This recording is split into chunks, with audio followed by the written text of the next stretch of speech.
alcohol and traveling are so enmeshed. Like when we think of going to Italy, you think of drinking wine, like you said, or visiting breweries, and you travel with family that maybe drink, or friends that drink, or you're going to a beach. How can you not have a margarita on the beach? And it's just, the media portrays this as something you can't do unless you're drinking.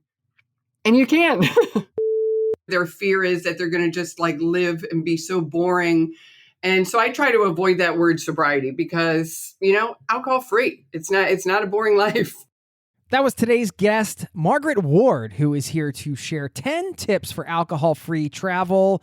These are incredible tips for drinkers and non-drinkers alike, whether you're sober curious, maybe you're somebody who wants to have a different relationship with alcohol, maybe you just want to have a different travel experience. These tips are solid gold, and Margaret shares her story as well as a deeper conversation around alcohol and society. We'll talk about why committing is much easier than moderating, how you can avoid decision fatigue, some of the benefits of the sober curious movement, and plenty more. It's all happening right now. So buckle up, strap in. Thanks for being here, and welcome to the Zero to Travel podcast, my friend.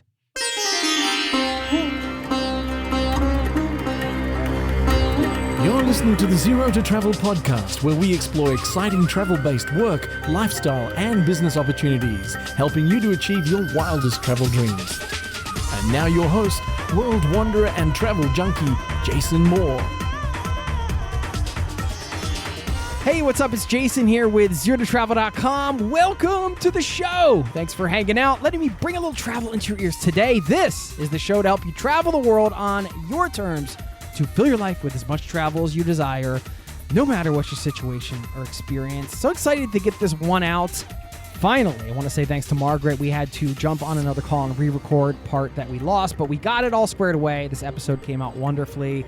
And one of the things I love about Margaret's story is the travel tie-in. When she removed alcohol from her life, she rediscovered her joy for travel, and so much so that she decided to start a company called AFAR, Alcohol-Free Adventure Retreats. That company is currently on hiatus, but if you want to check it out, you can certainly stay in touch with her there. And she offers some tremendous tips and a lot of food for thought, I think, for an alcohol-centric society overall, at least the society that I come from, the societies that I've lived in and spent time in. Alcohol is a huge part of daily life. It's perceived as a way to relax and a way to unwind, something that can help with being social. I've certainly had my fair share of drinks over the years traveling the world, and I have more to say about that personally, but I will save that for after the interview. Anyway, the intention behind this episode is not to preach about the evils of alcohol or anything like that. It's just meant to provide some helpful, useful information for you if you're listening and you're somebody who's maybe questioned their relationship with alcohol at any point. You don't have to be somebody who, drinks 10 bottles of whiskey, is sleeping in the gutter every night to not feel comfortable with your relationship with alcohol. And if that's you and you've thought, what would that look like? How would I actually do a trip without alcohol? It's such a big part of my travel experience, or I just want to have a new type of travel experience, and maybe this will change it. Maybe cutting alcohol out will change my travel experience, even if it's just for a weekend road trip or something short. It's all too easy when you drink to kind of autopilot through the whole thing. You show up somewhere, you grab a beer, you have your glass of wine at dinner, whatever the case is. This episode is meant to just provide a little space to think about this topic, to consider it for yourself, and to provide useful information to anybody who may want to try a trip without it. And if you're already a non-drinker, hopefully you still enjoy listening to this and you get some value out of it as well. And again, on the backside, I will share a bit more about personal stuff going on with me related to this topic, and also a little quote to send you off on your day. So thank you so much for listening. Without further ado, here is my conversation with the wonderful Margaret Ward. Please enjoy.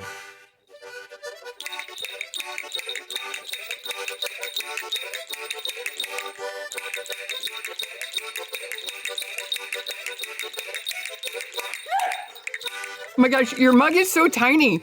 It's like a little tiny little sip. Meanwhile, here's me with my big cup. Well, where are you? I'm in our law office right now. Where's that? Oh, in Litchfield, Connecticut. Okay, yeah. So Northwest you're in America, corner. so everything's bigger there. We're in Europe, so the mugs are smaller, the bathrooms are smaller, the hotel rooms are smaller, the showers are smaller. Elevators are smaller. I know. It is obscene how everything is like oversized here, though. It really is. Yeah, but there's certain oversized things in America that I really miss. And the thing that tops that list is an oversized refrigerator. Oh my gosh, yes. For an oversized refrigerator, because our last refrigerator was like a dorm style refrigerator. I don't even know how we did that for years. And now we have like a bigger refrigerator, and it seemed like it was huge after that. And every time I open the refrigerator, like food just comes flying out at my face.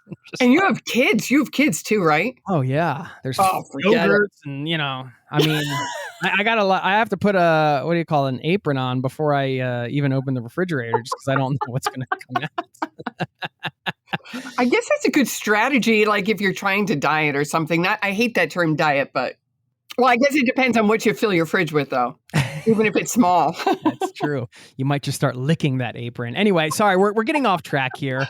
I should formally welcome you, Margaret Ward. Welcome to the Zero to Travel podcast, my friend. Thank you. It's so exciting to be here. Yeah, I am really excited to chat with you about today's topic.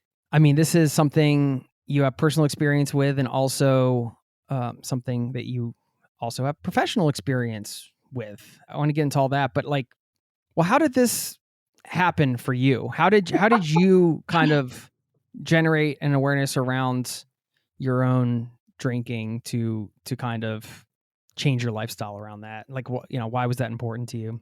Yeah, I'll try and give you the shortened version, because we could probably do a much longer version of this. But I was a normal drinker. I mean, again, quotation marks, I guess, I drank like everybody else in high school and college, although now in hindsight, not everybody does. But I was definitely one of the people that did overindulge, during college. And then I got married and had kids, and drinking really wasn't part of my life that much. And then when I turned 30, a couple things happened. My husband got very ill with ulcerative colitis. My mom passed away very suddenly from uterine cancer.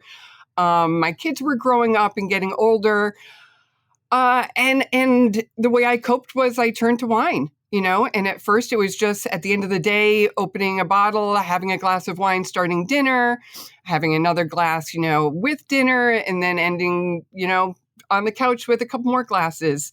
And it didn't start like that, but, over years, it got to the point where I realized that was what I was turning to, and I think a lot of people do that. It happens without you really noticing.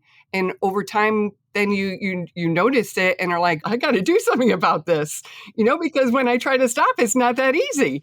And for me, it really became about alcohol was preventing me from being who I really wanted to be. It was taking up a lot of headspace. It was consuming my thoughts, because I knew it was probably problematic and I needed to stop, and I couldn't. And so I would put rules around my drinking, only drinking on the weekends, only having 2 glasses of wine, only drinking when we would go out to eat, and I always managed to break those rules and go back to day one. It was, I'm not going to drink in the morning when I wake up and be really strong. And then 5 o'clock came and dinner time would come and I would be like, oh, and I'm going to have that glass of wine, and it became this cycle. And finally, I just had enough. And there's this saying, when the fear of staying the same becomes greater than the fear of change, you'll take that leap. And that's really what finally happened to me. I mean, it's a lot more complicated than that, but that's the short version, that I really just was tired of staying stuck. And I saw my life progressing, and I didn't want alcohol to be a part of it. There's also a saying, when you numb the bad feelings, you also numb the good. And I felt like I was walking through life numb. And so I said, yeah, I'm going to change. And it didn't just happen overnight. It took a long time of starts and stops. And until I finally had that day where it was for good. And that was back in 2017. Congratulations. Thank you. Thank And you. haven't looked back since. I mean, is it still sort of a daily struggle, or is it less sort of top of mind? Absolutely not. Absolutely not. I mean, it once I made that decision, and I think the hardest part was for the years I had this, I call it decision fatigue, where you commit 98% to something. And it's when you commit 100% that then it's so much easier. Like I look back now and I'm like, why did I try to moderate for so long? It was so hard. And just committing 100% is just so much easier when you take it off the table for good. And of course, I got to preface this with, this is my story. This might not be everybody's everybody's story, but for me, once I committed 100%, it was so much easier. Not to say it was easy, but it was simple. And for sure now I don't struggle with it at all. In fact, now I look at it, why would I want to have that in my life? Because now over the past 5.5 years, I've gotten to know myself and experience the full range of emotions and being fully present. It's like, why would I want to change that? Having had the experience of doing the Sober October the last couple of years, where you take the 30 days off, 31 days, I guess, in the case of October. I totally hear what you're saying. I mean, there is something about bandwidth, right? Like it's just taking a bandwidth in your mind. Like on the most basic level, it's like, I might think going into the weekend, do I have beer for the weekend? Or I got to go get some beers or whatever. Or, you have all these social sort of occurrences and you're deciding, should I drink or shouldn't I drink? And, how is it going to affect me tomorrow? What I have to do tomorrow? And it's all this stuff. It just, it impacts more than just the moment, right? It impacts like the day after. And, you string those days together. And then, I found a lot of freedom in that restriction, actually. And there's freedom in limitation in a lot of ways. At the same time, it's difficult to kind of give up. For me personally, I'm talking on my own, but I think about traveling, and like one of the things I love to do is like go to a brewery and have a beer, check out the local brews, relating it back to travel, which I know you've got some incredible tips you're going to share with us today. And I think, these are going to benefit, drinkers and non-drinkers alike, because, well, one of the things we were talking about before the interview was this idea of sober curious. Do you want to talk a little bit about that? Because that might resonate with some of the people listening who perhaps they drink and they haven't thought much about this, but maybe after this episode, they might reconsider some choices on a future trip. Yeah, absolutely. And I think this sober curious movement that started recently is great, just to give people the opportunity to maybe say, they're not ready to commit 100% to living alcohol-free forever, because I know that term forever can be really daunting for a lot of people. So I love this, the dry January and sober October, just because it gives people a little chance to reset and see what it would be like to eliminate this thing from their life. And as long as they do it, and I think it's great to, when you do a dry January or a sober October, to really not just, white knuckle it, but really take the time to see how it has changed, how you feel and what was difficult about it, because that tells us a lot. What were the struggles? Did you not want to go somewhere because you knew there was going to be drinking, but yeah, this whole sober curious movement, I think, started, like I was saying to you before, the media has always portrayed either there's these, you're either a drinker, normal drinker, or a rock bottom drinker. And they never show this whole gray area in between where most people lie. If you're not an occasional drinker where, you go and maybe we'll have a glass of champagne at a wedding, or this rock bottom, you're somewhere in the gray area. And this whole sober curious movement is to say that, you don't have to hit rock bottom to make that decision to say, I'm just going to eliminate this from my life because it doesn't serve me anymore. And so that language around sober curious is to those people, to say that you can take a break. It doesn't have to be for good. You don't have to label yourself, which I think is the most important thing. I know for myself, I was so hesitant to stop drinking because I thought that it would attach some label to myself. Instead of just saying, this isn't serving me. It's not good. I just am going to get rid of it, Yeah. Relating this back to travel and some of the tips you're going to share, and we can talk about what you do and how you do this professionally, which is why I was really excited to have you on board here for this. In many ways, the heart of the show is about the power of travel to transform us, right? And this is maybe another way that we haven't talked about too much on the show, or one that's completely in your control, right? Like you could say, well, there's many ways that travel can transform us. This perhaps is another layer to this, right? Traveling with the intention of eliminating alcohol, whether it's for a trip or for a period of time during a trip, can add another layer of sort of transformation, perhaps, or at least another layer of sort of self-exploration, which is, one of the big things that we talk about here in travel. But it's funny because I never really thought about it relating back to this.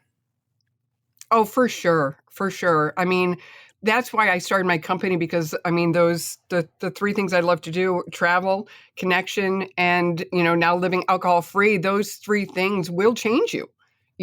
There's no way around it. And it definitely will add another layer if you take that time to explore it, for sure. We'll talk about what you're doing so people get an idea of, because you're coaching people on this, you're also running some trips, and you've also been trained in this professionally. I believe you have some kind of certification. So give people the background so they know, you're more than just, you're not like some random person just coming on here offering some random tips. You've actually been involved in this for quite a long time. Yeah. So after I decided to eliminate alcohol, I went on a trip myself. You can relate to this. I found a really cheap airfare to Copenhagen, and I couldn't pass it up. And there happened to be a half marathon there that weekend. So I jumped in, I went, and it was an experience I'll never forget. I mean, like every travel experience is, but this one, I'm running the race, and there was a woman next to me running, and she didn't speak English. I didn't speak her language. And when we finished, we hugged and we were emotional. And it was just one of those moments where I'm like, you know what? I want to do this more. I want to share this with other people. It's just such an experience to be in a different location and out of your comfort zone, and then challenging yourself. And that gave me the idea. I actually looked to see if there was something like that out there, a travel company, alcohol-free travel company for women, and there wasn't. So I said, I'm going to do it. So I started the company. How all great businesses start, right? Yeah, I'm going to do it. It was not there. I'm going to start it. So yeah, it was called Recovery Run Adventures, and it was I led trips for women to destination races. And then, of course, the pandemic hit, which kind of threw a wrench into the plans. But we ended up, we went to Iceland. They canceled the race about a week before we went, and we did it on our own anyway with a bunch of locals, and it was just amazing. And then we've been to You did Italy. the race on your own? Yeah. I got the route from the race director, and, That's awesome. planned it out, and I had a rented car. So I did water stops, and we just ran it ourselves. And I mean, there was a lot of people, locals, that were doing it too. So, we were high-fiving each other. It was awesome. I made little homemade medals, from like at the office with yogurt. I don't know if you watch The Office, with little paper clips and yogurt. And it was a great experience. But yeah, and then we've been to Florence, and we've been to Greece. And it's something that's really, I'm finding, resonating with people. They want to do this. They want to travel and experience things with another group of people who feel the same way. So the main question I kept getting was, well, I don't run, but I want to join your trip. So now I've kind of rebranded, and the business is called AFAR now, Alcohol-Free Adventure Retreats. And we just do all types of different adventures now, everywhere. But I did get certified. I'm a certified life and recovery coach. And now I've kind of narrowed my business down to just doing travel coaching for people, because it is such an issue. I know for me, it was one of the reasons that kept me thinking that this wouldn't be something I could do forever, because there was always another trip, and it's so enmeshed. Alcohol and traveling are so enmeshed. Like when we think of going to Italy, you think of drinking wine, like you said, or visiting breweries, and you travel with family that maybe drink, or friends that drink, or you're going to a beach. How can you not have a margarita on the beach? And it's just, the media portrays this as something you can't do unless you're drinking. And you can. They don't show you the other side of that. When you start drinking on the beach at, noon, and by 5 o'clock, you're ready to go and take a nap instead of, experiencing the rest of the night. And then in the morning, you're sleeping in until noon because you're not feeling so great and you're missing out on that sunrise. Yeah, I don't think as an ad campaign it would work as well, right? Like, No. you see the margarita and the tanned legs, and then there's like the shot afterwards with like the bird's nest and like the hunched over the toilet throwing up thing. Or the missed flights, Missed flights. Has that happened to you? Actually, it hasn't. No. At That's least because you're traveling sober. Not because of drinking. Yeah, not because of drinking. Well, I mean, you're right. It's something that, I mean, it's not something you sit around and think about all the time, but since we're on the topic, when you really think about how it's accepted in society as a social thing, or I mean, I think about it particularly in the States because it's really thrown in your face when here in Norway they're not allowed to advertise alcohol on TV, and I think wow, that's fantastic. I agree. I mean, I don't really think there's a reason why it should be allowed to be advertised because I think I didn't realize this until much later, but I think back when I had my kids watching a playoff football game with me last year and the amount of just like beer commercials that were coming on. And I was just like, do 4-year-olds and 6-year-olds really need to be absorbing this? And I think about how much football I used to watch growing up. And I was just exposed to that all the time. And that link between sports and drinking, I think, on the surface, we think, I'm just using that as one example in society, right? We use that as like, at least in the States, that's a very cultural thing. Like you tailgate, you drink, it's sports and beer.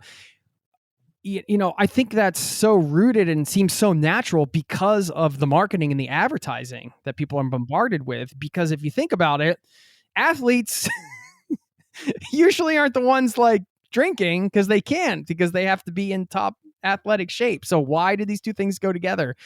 It's because of the marketing and the sort of messaging that we're bombarded with. And I mean, it is what it is, right? Like, oh, for sure, Jason. Let me tell you. So I'm a runner, and I've done marathons. I've trained for triathlon, Ironman, and one of the reasons why I finally stopped was I was training for an Ironman, and I was on a Facebook group, and there was a woman who posted a question. She said, I think I might have an issue with drinking. I drink a couple of glasses of wine every night.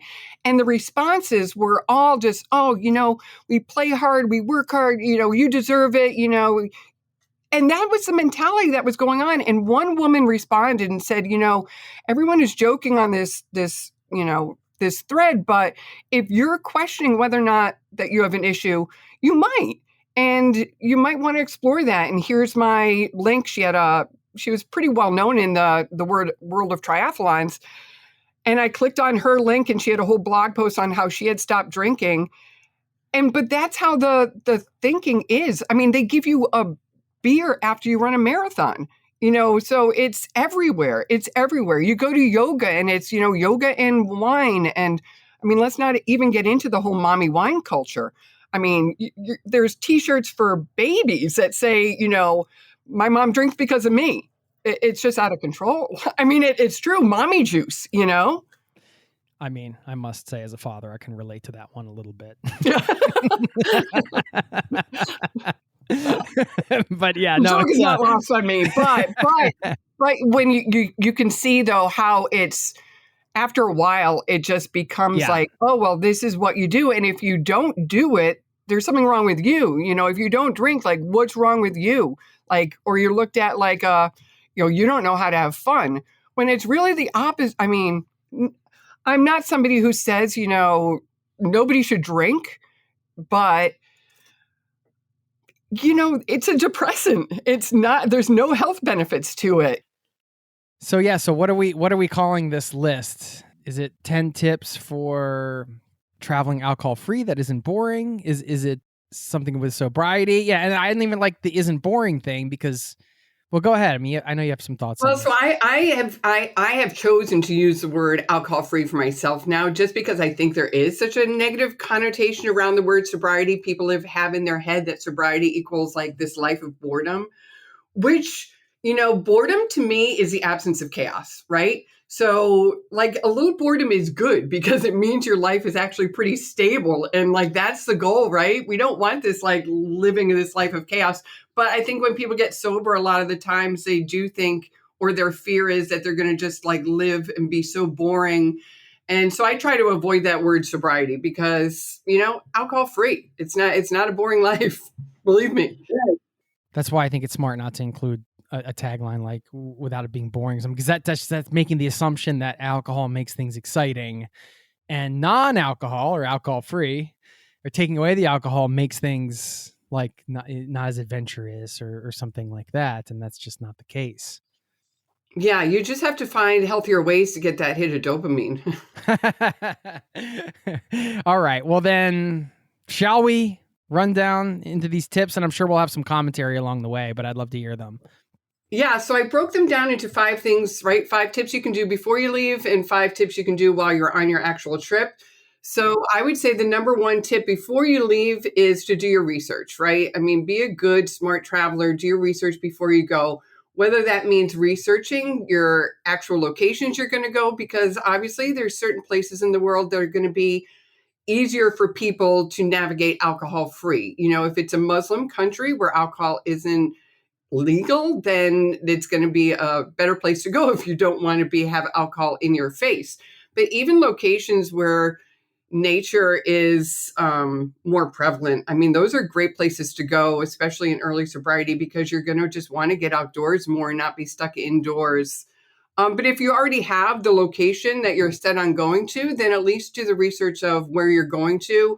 You can look up restaurants that you plan on going to, see what they have for alcohol-free drinks so that you're not bombarded right when you get there, because that's usually when people will reach for a drink in that moment of weakness, but if you're prepared ahead of time, you know what you're going for, then you won't have as many of those moments.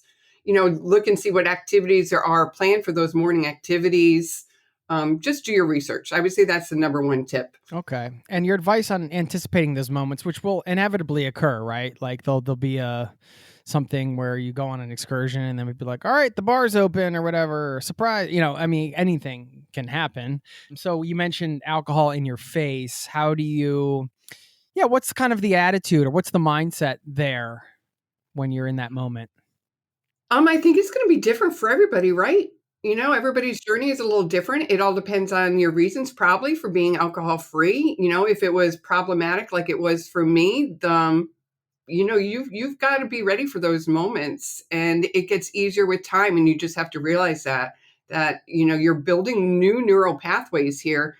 And for me, it was an exercise in mindfulness where every new experience I had, I would imagine these new neural pathways being created, kind of like my dog used to chase cars, this other dog we had, and she had this path that you could tell this path because she had run it so many times. So I would imagine in my brain these little connections, and each experience I had that was alcohol free, I would imagine that path getting deeper and deeper. And just that imagery for me really helped, because then when I was confronted with a situation, I was recently in Croatia, and if ever been in Dubrovnik, in that old town, like literally every corner you go around, there's a bar. And in, early spring and summer, when everyone's sitting outside, your brain can trick you into thinking, wow, that looks great.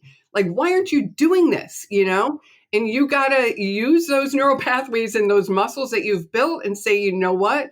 If you sit here down at this bar right now and start drinking, you're not going to get up in the morning and go on the hike to the top of Mount Sid. I always mispronounce it, but you've got to build those muscles, and you got to, imagery helps for me a lot.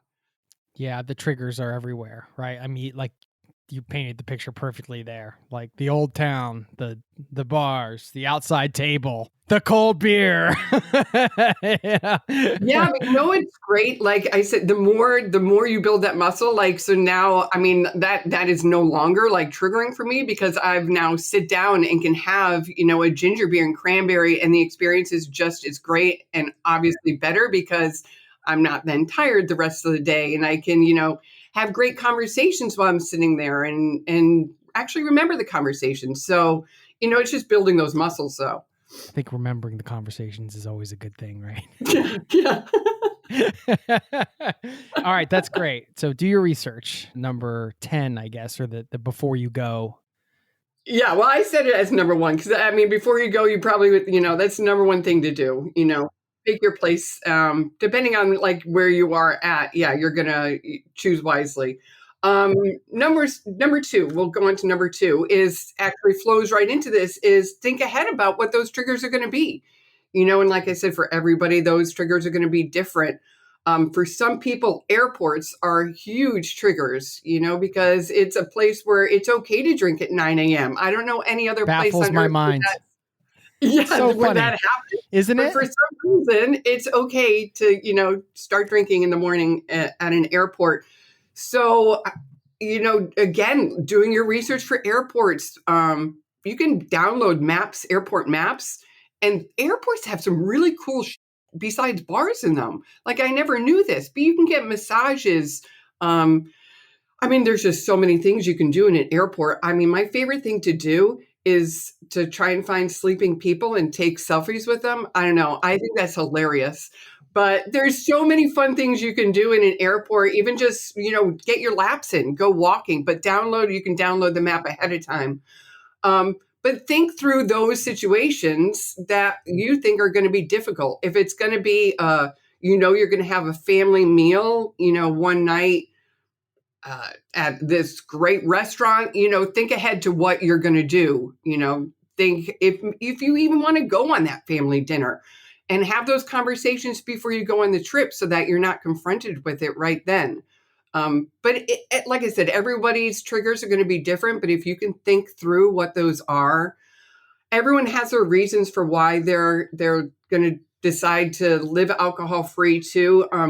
What was helpful for me in the beginning was writing out those reasons, actually writing them out on a piece of paper before I went on a trip and keeping them handy throughout that trip. So then when you're confronted with some of these scenarios, you can pull out that list and remember those reasons why you're doing this. Because in the moment you can forget really quickly why you were choosing to do this. And you can be like, this was a stupid idea.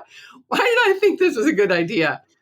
But if you have those, handy, have somebody on let them know I'm going on this trip. I have a feeling there's going to be certain situations that are going to be difficult.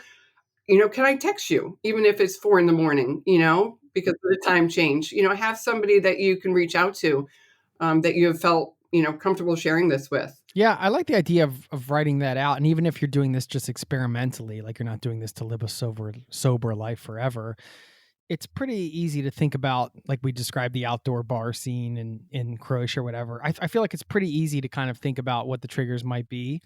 And then just, like you said, think ahead by either identifying them and avoiding them in some cases, or just having a plan for handling them. Like you talked about the mindset, the pathways and the kind of the visualization that you used. And that was something that you could lean on. So you don't have to have a million things. You can just have one or two kind of tools to lean on, I guess, that work for you and to talk you out of it in the moment. I think it's a really, really smart, sound advice. Yeah, for sure. I mean, even if somebody has just decided, this one trip, like you said, they're sober curious, they want to try one trip. These are all helpful things. Like you said, you don't have to make this grand statement, or label. I mean, some people may want to, but, I think that's a great thing about this time we're in, this sober curious movement, that you don't have to attach any labels to yourself. And I think it was super helpful for me that people who I could identify with their stories. I mean, that was what helped me make this decision. So I think the more people are open to being curious about living alcohol free, the better, because I don't know about you, but my drinking looked like everybody else's really, and so it was really hard to make that decision that if my drinking looks like everybody's, then why should I stop? But I knew for me it was problematic, I think it's funny, not funny, but kind of the term sober curious. I think it's great because it's empowering and people are adopting it because, like you said, you don't have to attach the label. So it's like you're committing to something, but not committing because you're just curious, and you're exploring it, and that's cool. But let's translate. Sober curious just means regular life, doesn't it? Like how you're born and how you lived most of your life until you started until alcohol got introduced to you, whenever that was. It's kind of funny. Yeah, I think I like it though because it does provide I an get it. easier access point, Yes. for people instead of just like because for some people the idea of going alcohol free forever is just mind blowing. Like it's just impossible. For me, I had to actually have that mindset. I had to say it's forever. So, I mean, I have tattooed on my arm, never question the decision because for me, that was more empowering. But I think for a lot of people, the idea of, never having that sip of champagne at their daughter's wedding, they just can't even imagine it in the moment. So for them, just saying they're sober curious is if that's what gets them to that point, that's great. After this list, maybe you can share a couple book recommendations for the sober curious. But let's kind of get to the number 3 here. Yeah. Okay, number 3. Number 3, we're leading right. This leads right into that is to pack a travel toolkit. Those things that are going to help you in those situations where you might be triggered. And again, this is going to be different for everybody, but really, what alcohol did for most people was to help control the central nervous system. So what you want to pack are things that are going to help, be a healthier way to control that central nervous system. So for me, I love essential oils, especially on airplanes. Of course, you want to be, you don't want to overwhelm your neighbor sitting next to you. So, maybe I love putting like lavender on my neck pillow or some peppermint on, the points on your neck or your temples. It's just really calming. It can calm your nervous system, especially if airplanes, are not your thing. I love certain teas. So I pack and bring my certain teas with me when I travel. I have a travel journal I bring with me. Your phone is going to be a great tool because on it you can download audiobooks and podcasts and insight timer with meditations that are great. So just think of the things that you use at home that would help you and, bring them with you. I know a lot of people, airplanes, I love airplanes. Some people, they stress out. There is actually something called adult Play-Doh that has essential oils in it. That is the coolest thing. I actually got it just because it distracts your hands, which if you have anxiety around airplanes, that's what you need to do is distract your brain. So it does that. And it's just really cool. I love Play-Doh as a kid. So adult Play-Doh to me, it's like a no-brainer. Sudoku is another great one if you have anxiety on planes, because it makes you get out of your brain and think of something else. So, a little travel pack of Sudoku that you can use on a plane. But really just think through anything that will help you, through those situations and provides comfort for you. It's going to be different for everybody. Another great thing is global entry. If you are stressed out in airports with long lines, make the investment, get global entry. The amount of hours I have saved with that is just mind-blowing. All right, we'll move right on. Number 4, before you go, be proactive. People cannot read your mind. People don't know what you need. So if you don't tell them, they can't help you. So be proactive. What do I mean by that? I mean, if you are going to be in a hotel and there's a minibar and you think that is going to be a problem for you, call the hotel, ask them to have it removed. If you're staying in an Airbnb, just write them a quick message and say, by the way, I don't drink alcohol, so that they won't leave you that, bottle of wine. If you get to a hotel, this has happened to me. I've gotten to a hotel and they have left me a bottle of wine as a gift. And the actual note on it was, we know travel can be stressful, so here you go. I'm like, oh, that's great. Yeah, let's add more stress to a situation by drinking alcohol. But anyway, so, I called down though and I said, I don't drink, but I'd love some sparkling water. They brought me up sparkling water instead. You just have to ask. People want to help, and there's no shame in that at all. So just ask for what you need is I think the tip here. Very cool. Okay. Love that. And last thing before you go, and I can't stress this enough, is plan for morning activities. If you have morning activities planned, you're going to be more likely to go to bed earlier. You're going to look forward to those mornings. And mornings are magical when you're sober. I can't tell you enough how many great mornings I've had being the only one up in a city, having a cup of coffee with the locals and watching the sunrise without a hangover. I mean, nothing beats that. And never gets old. Yeah, I mean, there is something magical about being out at that time in a new place, the light, the sort of the and being on random a first people. tour of a day, being on a first tour of a day at, say, the Vatican, like, it's just incredible. You're the first person through those doors. It's just awesome. And you're not puking.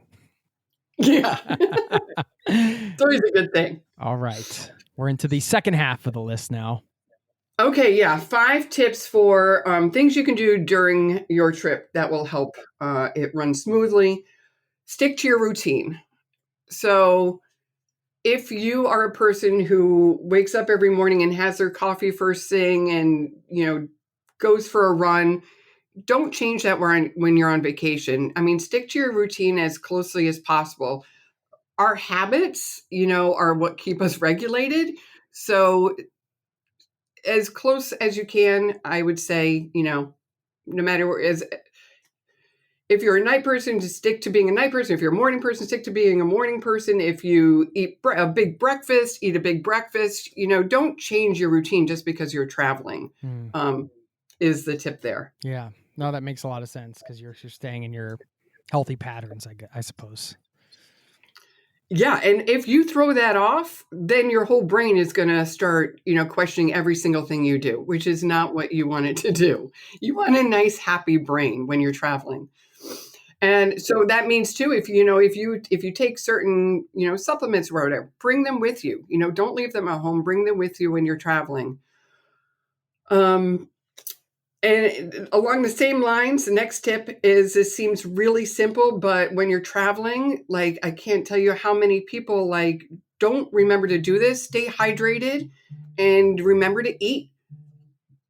Protein every few hours is going to keep your blood sugar regulated, which is one of the reasons, why when you feel triggered, you do. It's not actually that you want that alcohol. It's that you actually want some protein. So, pack in your day pack, a little Larabar or something, some nuts, something that's a little high in protein, and water. Really simple, but I can't tell you how often you'll think you want to drink, but you actually just need a glass of water. You're just thirsty. Drink that water and then rethink whether or not you actually want that drink. All right, cool. All right. The next one, this is going to sound like a crazy tip. We like crazy tips here. I know. Eat your main meal at lunch. Okay, so why do I think that's important, especially when you're traveling? It goes back to habits. I don't know if you've read this book called Atomic Habits. It's literally one of my favorite books ever. And it shows you how much your brain is triggered just by, your daily habits. Our brain tells us at 5 o'clock we want to drink, mainly because it's a habit. That's when we come home and we, start meal prepping, and our brain tells us that those two things go together. So to avoid that while you're traveling, eat your main meal at lunch. Sit down. Dinner time is usually when, if you're traveling, everybody gets together and they start drinking. And so just avoid that scenario altogether. First of all, it'll be less expensive too. You'll get a table reservation easier. And then at night, just go to bed early, have a snack. If you're at an Airbnb, cook something there, but try to avoid, especially if, you're in early sobriety, or this is, like you said, you're just experimenting. That's the time I find most people will be triggered, is sitting down for dinner with a big group of people. So just have your main meal at lunch. That's also a money saving tip, by the way. You can, they always have like these lunch deals, and you can get the dinner portions for much cheaper at lunch. That's like a travel hack, a pretty known travel hack. So kind of killing two birds with one stone there. I mean, I imagine you do want to get to the point though, where you can, you meet friends, you meet people in a hostel, whatever, and like they go out and you want to be a part of that. You don't want to always avoid that just because nobody wants to be excluded. I mean, that's one of the things I think that can turn people off from being sober curious. It's like, well, I don't want to be excluded from these social gatherings and that social aspect of it. It's a good point, and I think it depends where you are on, your journey. In the beginning, you might not be comfortable. I know for me, I had to avoid restaurants altogether for a few months just because that was where I was mostly triggered, and it was that waiting for your meal to come that was a hard time for me. And I remember going out to dinner with my husband a few times and just staring at each other. And that was when, I used to have the glass of wine and, it would be relaxing. But, that would lead to 2 or 3 glasses of wine. But it was getting through and getting used to that. And what I thought was boredom, which really just was not being used to being comfortable with silence. And that does. I mean, for me now, I'm totally, that's not an issue anymore. But I also found that certain scenarios that I would put myself in that I thought were fun, after a while, I no longer thought were fun. So you might think that, oh, I'm going to miss out going on doing this certain thing. But after you've done it for a while without alcohol, you might not think those same things are fun anymore. So going out to the bars with a group of, people you meet at the hostels, you might have thought that used to be fun, but your ideas of fun, I think, once you are sober for a while, kind of change. I know for me, that's no longer fun. I still enjoy going out, but just my idea and the things that I now know or I find fun are not the same. Yeah. So it's about balancing kind of where you're on the journey and being self-aware. You can only speak to your journey, of course. But do you have any thoughts to share around having these discussions with your spouse? Like, let's say you have a spouse or a partner, or let's say a roommate, whatever, somebody that, you guys together, you unwind with a bottle of wine on Friday nights. It's what you do. It's part of kind of your weekly thing or whatever. Or you have these rituals where you always stream a movie and you drink beer together, and it's kind of like a bonding thing. And maybe they're not super excited about the fact that you don't want to participate in that way anymore.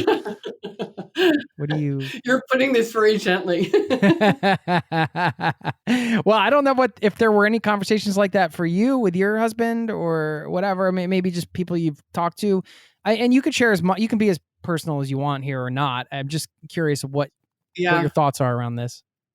Yeah, for me, that has probably been the most difficult part, right? Because my husband and I have been married for 30 years. A big portion of that, I was drinking through, and not drinking.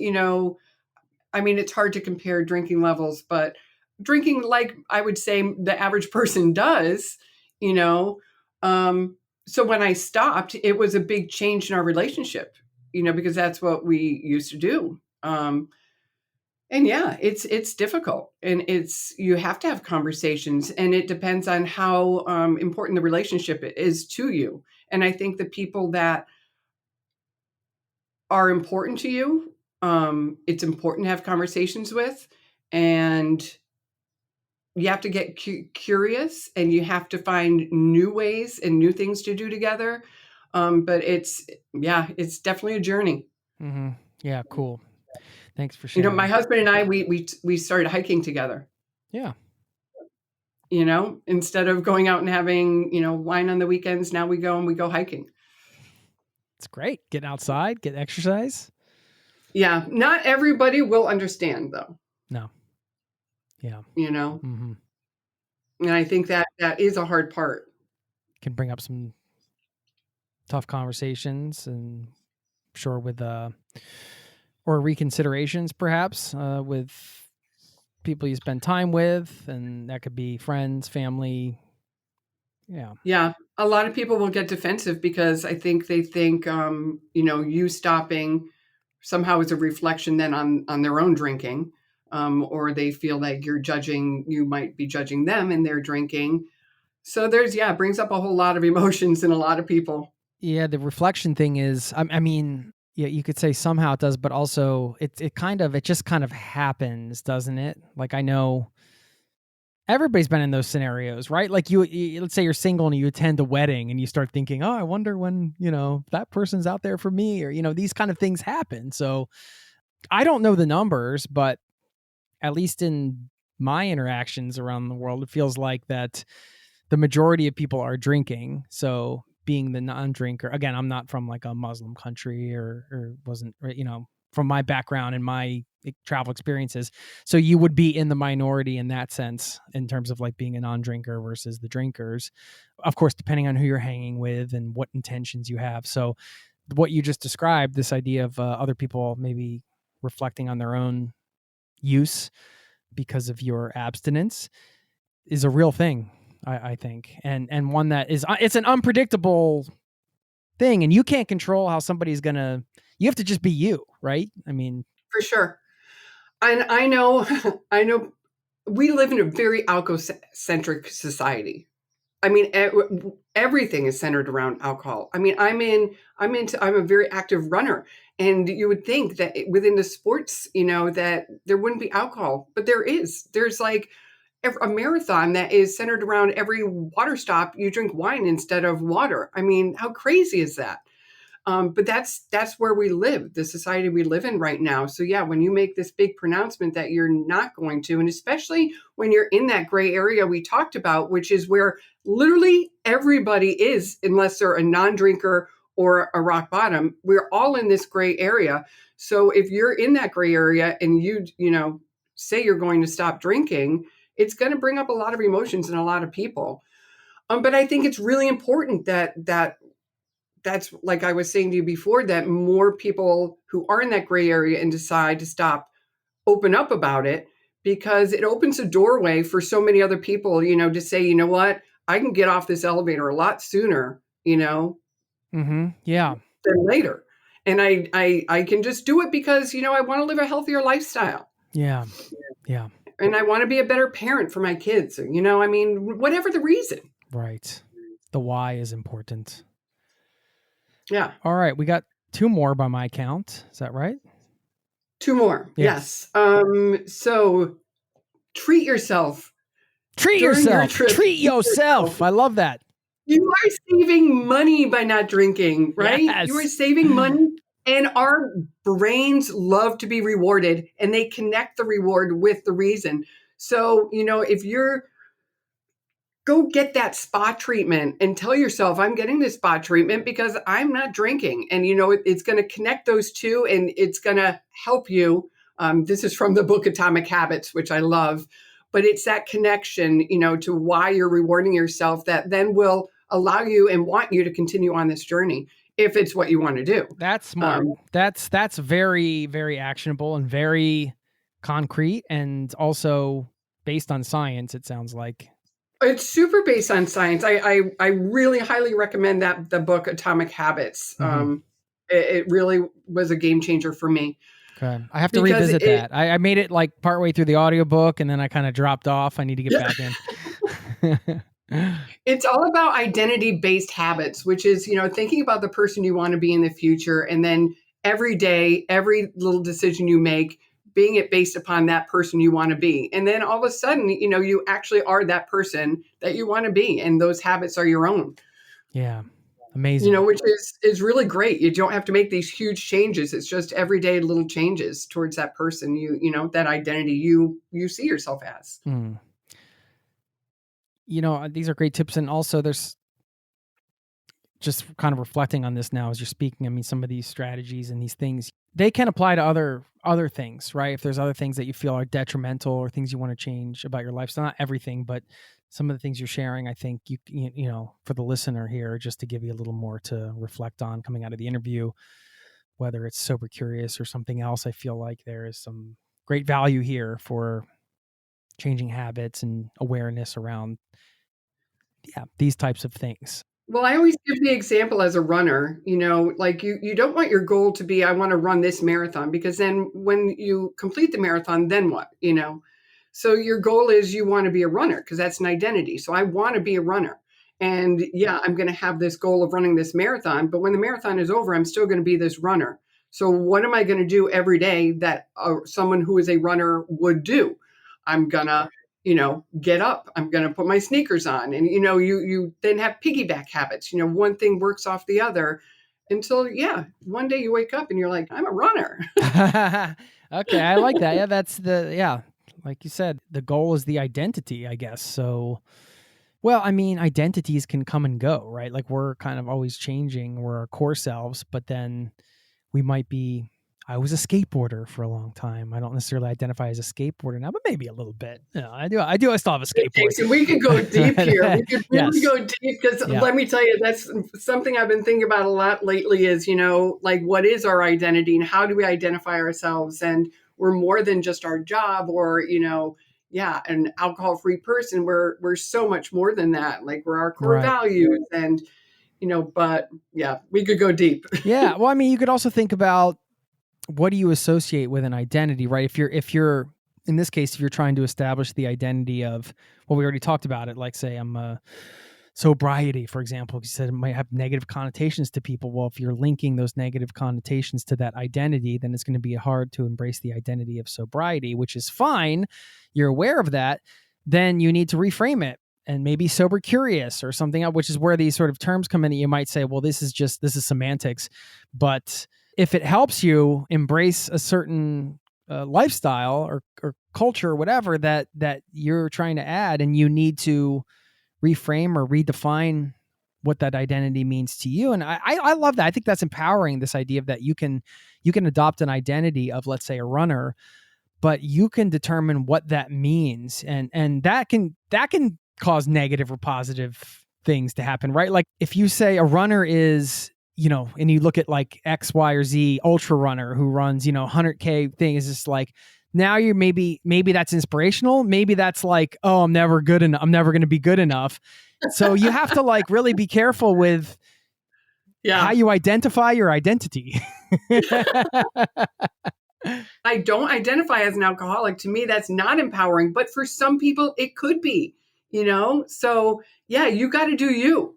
The default for a lot of people, because it's been so popular and helpful for a lot of people. So I'm not poo-pooing it, but when you think about people with an alcohol problem, then you think, well, if they're a non-drinker, first of all, you're assuming they just like, they're like totally out of control, right? That's like sort of the first assumption. And then it's like, well, Alcoholics Anonymous. And then every day you say, I'm an alcoholic. And you're saying, well, I'm not doing that. I take a different approach.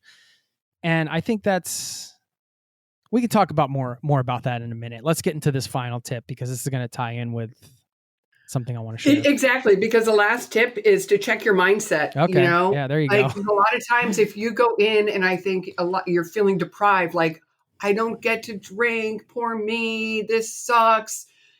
That's going to lead you to want to drink. But if you go in and be like, you know what? I don't have to drink. Like, I get to be sober. Like, that's awesome. Like, that's an empowering feeling. And I think taking control back was one of the reasons why I want to live an alcohol-free life. Like I have so much more control and I can lead such a more productive life without it, that it's a positive thing, so get rid of that mindset of this sucks. Everybody else is having fun, except me. And just think of it as, you rock. That's so cool. It's an awesome thing. Yeah. Can I say thanks to you for a couple reasons? First of all, for those of you listening, so just to give you a little background, I don't think this has happened, maybe one other time, but our first interview got sort of cut off because of some technical problems.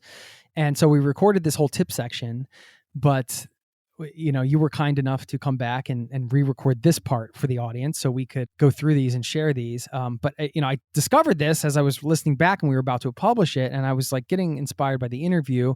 I was inspired by a recent retreat and by everything you had to say. And now we've been kind of texting, and I have to let you know that I haven't had any booze for 60 days. Is today 60? 60 days today as of the time of this recording. Awesome. And also I would say this retreat and my sort of some of the intention around it, and then this recent retreat I was on, and then my buddy Danny, who is a longtime friend, and I saw him post something where he hadn't been drinking for like a year, and I was like, you know what?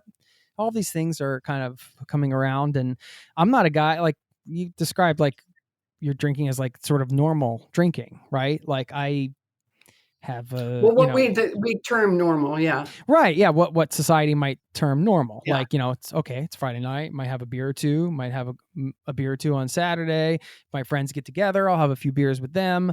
I wasn't getting up and like drinking whiskey at 6 a.m. or any of this stuff, but beer is really expensive in Norway. And I generally don't really drink hard alcohol, but I was like, you know what? Ultimately it came down to like, it still was taking up bandwidth, or has been taking up bandwidth in my life. It's been, it's like going to the weekend, like, oh, am I going to have beer? Do I have enough beer? If you go out with your friends, you're like, oh, should I have one more? Maybe that's, I don't want to feel crappy tomorrow. And like all this sort of bandwidth it's taking up. Takes up so much headspace. Yeah. And that was the thing. And I felt like because of that, as one of the main reasons, and my health, of course, and wanting to be around for my kids, and just kind of like, I feel like I got to rethink this relationship with alcohol. And, maybe this is something, maybe I'm sober curious. Maybe this is something I don't want to have in my life anymore.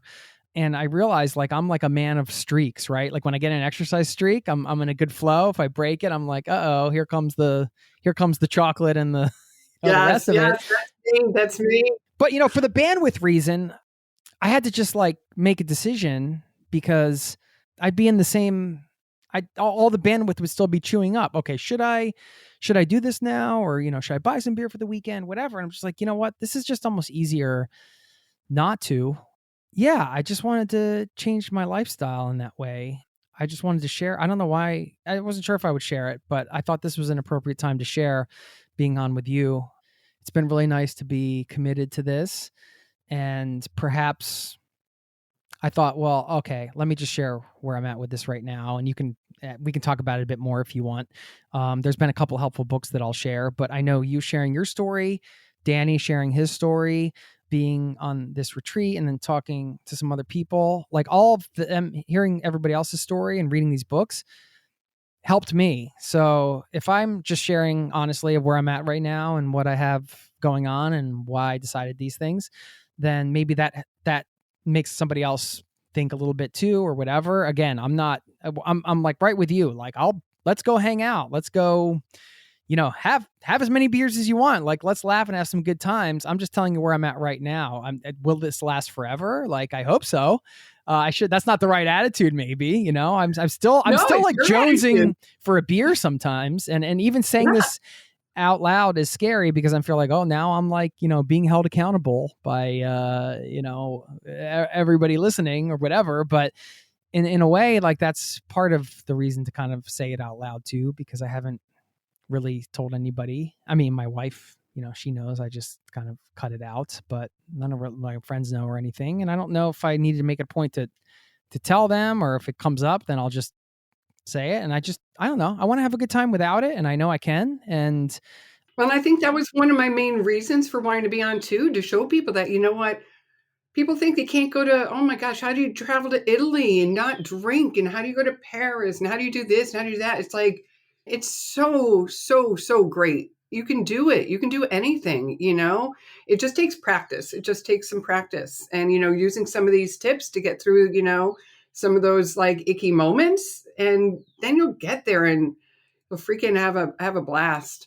But I think what you said is, it was true for me, is committing 99% is so much harder than 100%, because that 1% that you don't commit, for me, it left an escape hatch in my brain, which like I would take that 1% escape hatch every day of the week, so committing 100% was just closed all those escape hatches. And it's so much easier for me to be abstinent rather than trying to moderate, because like you said, the headspace, it's just so much. It's so freeing without it. The escape hatch thing was, yes, that like, so all that bandwidth kind of made me realize like, who's in control here?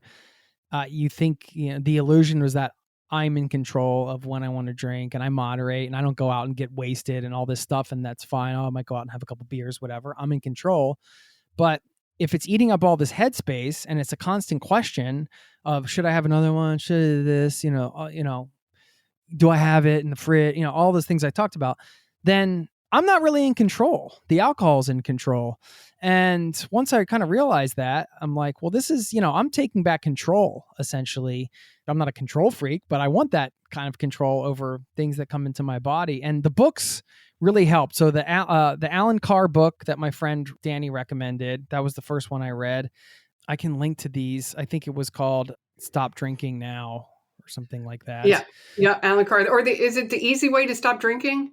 I'll find it and link to it. If you Google Alan Carr, it'll come up. Yeah, I don't have. He's got one for smoking too. Yeah, I don't have the book in front of me in my Kindle, but yeah, I think it was. This is Alan Carr's "Quit Drinking Without Willpower: Be a Happy Non-Drinker," and I thought that was that really helped me reframe everything, which is what you need to do, and kind of see it in a different light. And then the one that you recommended, "The Naked Mind," I believe. You were This Naked Mind by Annie Grace. Yes. And we were texting about this interview and stuff or emailing. And then I was like, oh, okay. And then I read that. And, these are books I'll probably reread at some point. Might read another one because I'm at this point in my journey where I feel like I need to constantly reinforce the new beliefs. And like you said, give myself those rewards for not. And I'm really enjoying my non-alcoholic beers because I still love, some of these books, they're like, alcohol doesn't taste good, it's poison. And I'm like, no, I think it tastes pretty good, actually. I like beer. I don't agree with you there.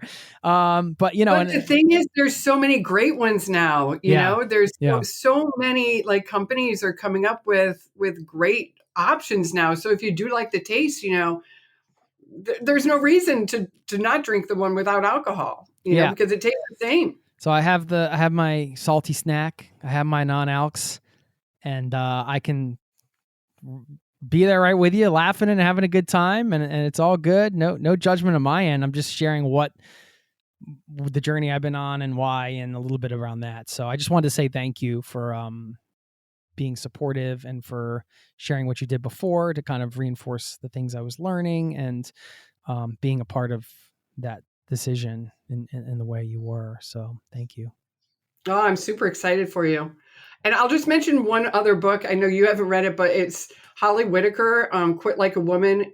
I can't say enough good things about it. She talks about big alcohol and has some really actionable steps, which, you don't have to be a woman for it to resonate. It's just a really, really powerful read. Yeah. Cool. So thank you.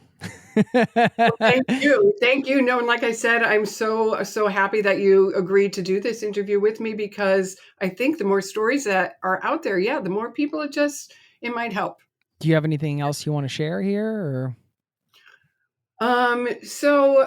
I do have a group on Facebook called Teetotaling Travelers, and it's a great group of, anyone who's sober curious or, who just is curious about, traveling alcohol free, but doesn't know how to do it. It's an awesome group to be part of. I have a company called AFAR, but I've taken a little pause on doing retreats because I have some other things going on right now. But hopefully in the future that'll resume. But I hope to see you in Norway sometime. Okay. Yes, me too. Yeah. AFAR stands for Alcohol-Free Adventure Retreats. Okay. If you still have the site up and everything, we can link to that, or we can definitely link to the Facebook group. That way people can get in touch with you as well if they have any questions or anything like that. And thanks for re-recording this section. But it was cool because we got to go through it, and now I'm seeing these things in a different way too. Yeah, I love that. Getting educated and having this 60 days behind me. It's been an interesting ride. Like life is. But thanks so much, Margaret. I really appreciate you. Yeah, thanks so much, Jason. All right, take care.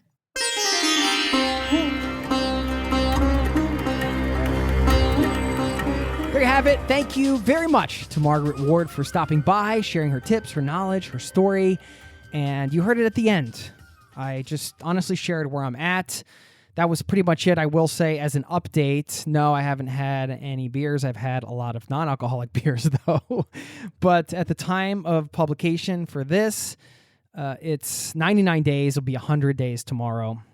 And don't get me wrong, I'm not sitting here counting the days, but these milestone days, like it was 60 when I talked to Margaret on that interview, and now it's 100. They're important to acknowledge. And I've had a couple tests along the way. I had an old buddy come into town. We met up. Of course, I would have had beers with him before, but just drank, I think, 4 non-alcoholic beers the night we were out, just hung out. And what I've realized through this journey is just that, the things that are fun that you like to do, like hanging out with an old buddy, is fun because of that person. It's not fun because of the alcohol. And if there's something that I need alcohol to have fun, like I can't have fun doing it unless I'm drunk, then it's probably something I shouldn't be doing anyway. So that's kind of the logic there. So anyway, thank you very much for allowing me to share. If this episode resonated with you in any way, or if you have anything to share around it, you can always drop me a voicemail or shoot me an email, jason@zerototravel.com. And if I can help in any way, or you just want to say hi and share whatever, just let me know where you're traveling next. Just say what's up. Always love to hear from listeners. It's nice to know that this is a two-way conversation. I know some listeners are coming into town. I've gotten a few messages, so I'm going to try to do some meetups there. And it's always a joy to know that this community is so awesome, filled with so many incredible people like you. And you're all out there. You're not alone. You're all part of this. So thank you very much for being a part of it, for listening to today's show. I'm going to leave you with a quote that I found when I did a Google search for quotes on sobriety, although I thought, let me find something that is a little broader. And although this quote came up related to sobriety, I think this is a great quote for any big, life change that's positive, I should say. And I don't know who said it because there's no name attached to this. But the quote is, "I'm not telling you it is going to be easy. I'm telling you it's going to be worth it." I'll leave you with that. Thank you so much for listening, and I'll see you next week. Peace and love to you and yours. Cheers.